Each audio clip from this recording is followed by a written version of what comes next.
and today I figured we would just do a quick get ready with me while I get ready to do part 2 of the Lancaster leak Crisis at the Call Center game that I was filming. So if you guys haven't seen that yet, hi! I started a gaming channel. It will be linked down below in the description if you guys want to check that out. So we did start with a psychological horror game. Just that way, I figured Halloween just happened. We could kind of, do something along those lines for Spooky Week.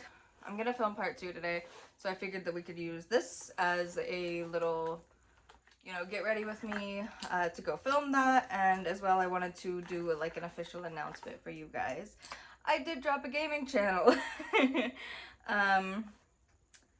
Otherwise, I'm gonna do part 2 of that today. I'm thinking about starting like a Sims series on that channel as well, because Sims is one of my favorite games to play, and I figured that could be kind of fun.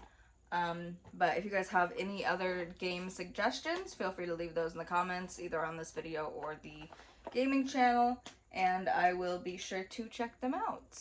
I'd say I'm more of like not a shooter game type player, but I do enjoy the psychological thrillers, or psychological horror games. It has been a long week, guys. I've had so much to do. I'm packing to move in a few months, and so it's been kind of chaotic trying to get everything packed and ready for that.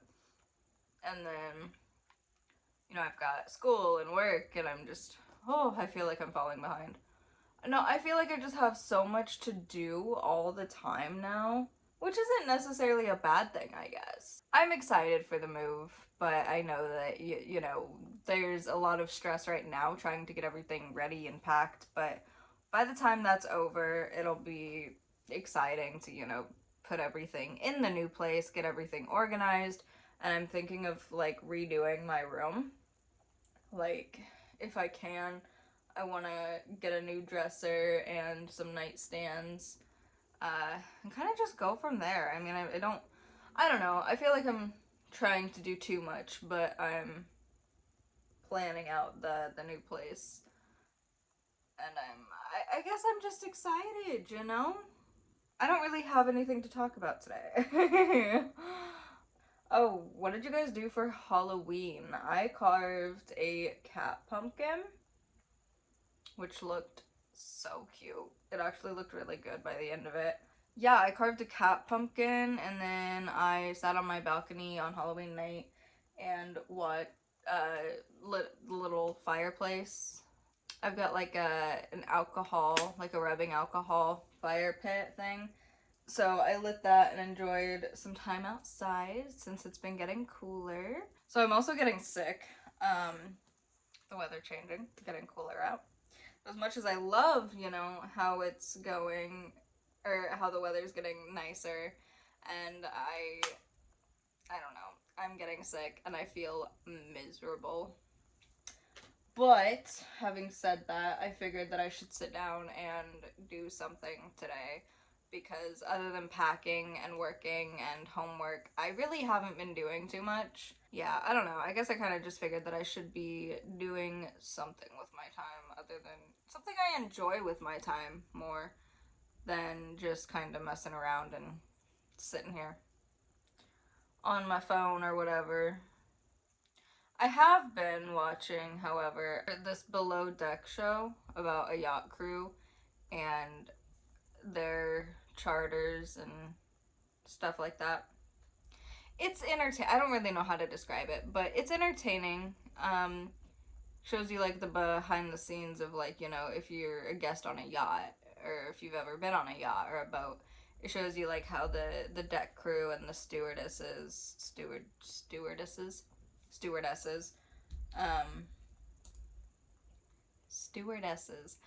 That's an odd word. I'm not sure that's the word that I'm actually looking for, but hopefully you guys like understand what I mean. So it shows you like the behind the scenes, from all that, and what they do to prepare for the charter and what they do after the charter. and Deering, and let me tell you, you would not believe how much drama there is during the show.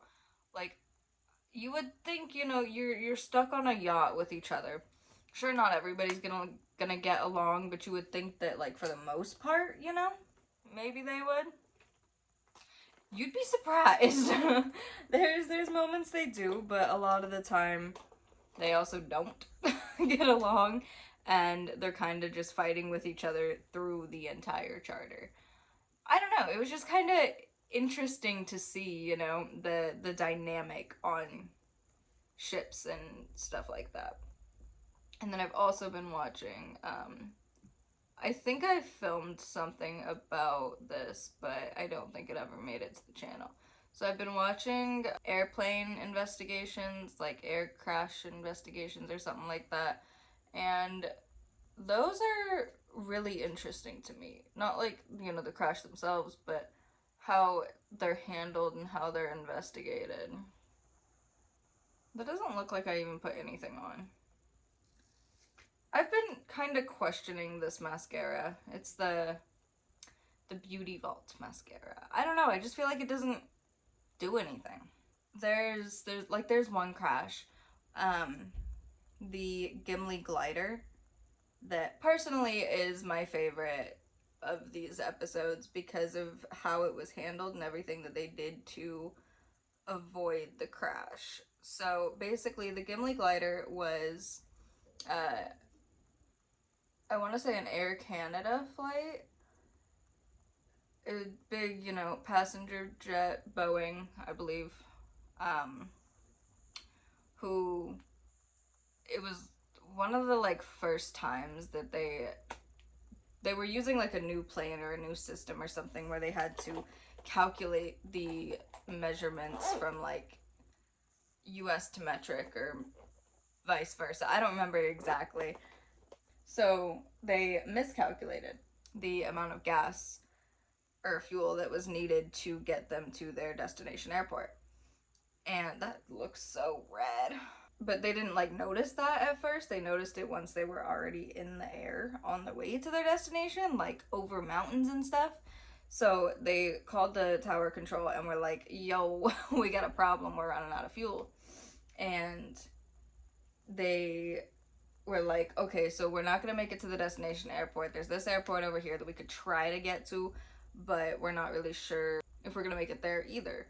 So they were, like, debating what they were gonna do with air traffic control and trying to figure out, like, the best course of action so that they wouldn't have an emergency. And because, you know, in that case, if you run out of fuel over mountains, where's that plane gonna go? It's gonna go down, right? You're gonna lose engine power, you're gonna lose controls, it's just gonna go down. So the first captain, I believe, was stationed at Gimli Air Force Base like 20 years prior to this. And he was like, that one we might actually be able to make it to, so maybe we should try for that one, right?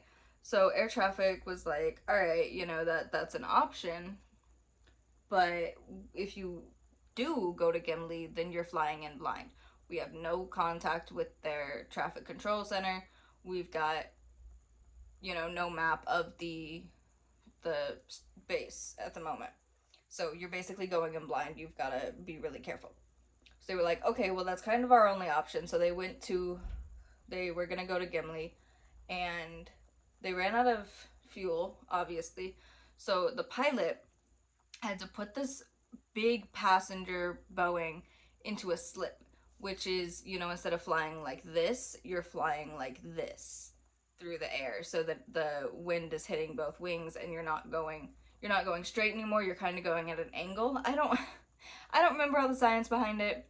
You can look it up if you want to, but I believe it was like one of the first times that was done in a passenger plane, because it's normally a small plane type, like a two-seater, you know what I mean? Like a Cessna type plane thing you can do.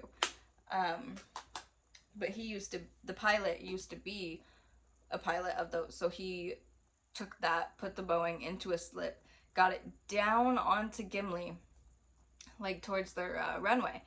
And the way that they told this story was just so captivating to me because they were like, all right, so you know, we put it into the slip, we got it down onto the towards the raceway, and then we noticed that the runway had a like a metal median down it. So they were like, oh crap, you know, we're gonna hit that. There's no option to back out or pull up now because they were out of fuel. They had no power to do so. So no power, no controls to do so. So they, you know, had no choice but to then skid across this metal barrier down the middle. And as they got closer and closer, they could see that not only was there that metal median or border barrier, whatever you want to call it, but there were families. There was a crowd of people at this runway, which, you know, they thought was just going to be a runway. Well, no, the runway had been converted to a drag strip, and it was family race day. And they, as they're like going down the median, they're like going down the runway, skidding across that metal piece, they said there was two kids pedaling as hard as they could to get away from the plane because they were in front of it as it was coming down and skidding across that. Thankfully, you know, everyone was okay. They were able to skid across it and come to a stop at the end of the runway. And it said people from the races were running over with their fire extinguishers, expecting there to be a fire for them to have to put out. But instead, the captain jumped out and he said, "Don't worry, we're out of fuel anyway." So I don't know, I love that story because it had all the potential for everything to go wrong, but the captain handled it so well. It was just a very impressive team that was able to then bring this failing, basically doomed plane down with everyone living. But at the end, all the passengers, all the crew survived it. And that's not unheard of, but it's rare, you know? If you lose both engines because you didn't have enough fuel, you're kind of just screwed. I mean, what are you gonna do? The plane's gotta come down, basically. So yeah, I love that story, but what else have I been doing? So I am gonna film part 2 of the Lancaster leak today. I'm gonna try to get through night 2 and 3. I don't know how many nights there are, but I'm assuming that there's multiple. It doesn't seem like a very long game, but if you guys want to check that out, go ahead and go to the description for the link to the gaming channel. It's called Gaming with Kay. I've already got part 1 uploaded on there, and check. And yeah, I mean, if you guys have anything that you guys want to see, any games you want to see played, let me know. And otherwise, I'm gonna be working on part 2 of the Ted Bundy series this week. It's gonna get into his crimes a little more because the first one was more about his childhood and kind of what brought him to come up the way that he did. So part 2 is gonna be more about his crimes, and then there's probably gonna be a part 3 as well.